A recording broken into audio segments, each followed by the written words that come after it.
Welcome to Quick Line. I'm here at the football pitch. Here with me, the football coach BKSP. First of all, sir, how are you today? Fine. So I can see your man. I think you have been teasing them about the football. So how do we evaluate their performance, today's performance? Can you tell me about that? আমি specifically গোলকিপারদের খুব বেশি দেখি। গোলকিপারদের নিয়ে কাজ করি আমি সব সময়, এবং গোলকিপারদের ট্রেনিং আপনারা আসার আগেই আমার শেষ হয়ে গেছে। ট্রেনিং শেষ করার পরে এখন এখানে আমার কাছে যে গোলকিপারগুলো আছে তারা সবাই খুব ভালো পারফর্ম করতেছে। লাস্ট আমরা আন্ডার 15 জাতীয় ফুটবল প্রতিযোগিতা যেটা হইল, সেটাতে আমরা ঢাকা অঞ্চল থেকে চ্যাম্পিয়ন হয়েছি আমরা বিকেএসপি। এখন চূড়ান্ত পর্বের অপেক্ষায় আছি আমরা, এবং এতে আমার গোলকিপারদের পারফরমেন্স আমার ভালো লেগেছে এবং তাদের পারফরমেন্স আরও ভালো হবে আশা করি। Tell me about how many goalkeeper do you have right now here?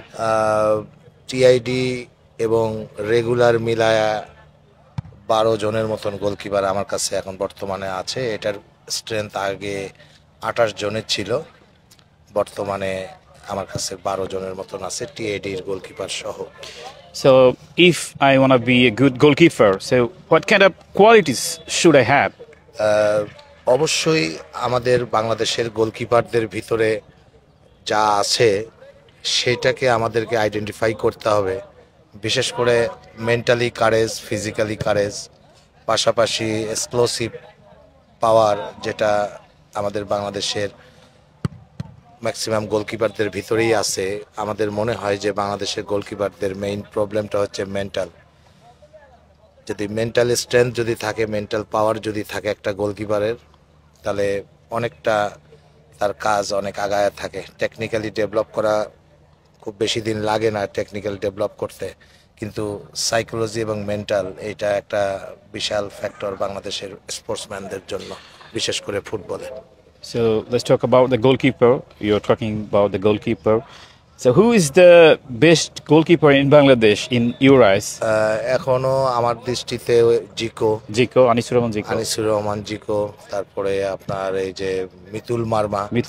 এই হাইট নিয়েও সে আন্তর্জাতিক ম্যাচগুলো অনেক কনফিডেন্টলি খেলতেছে।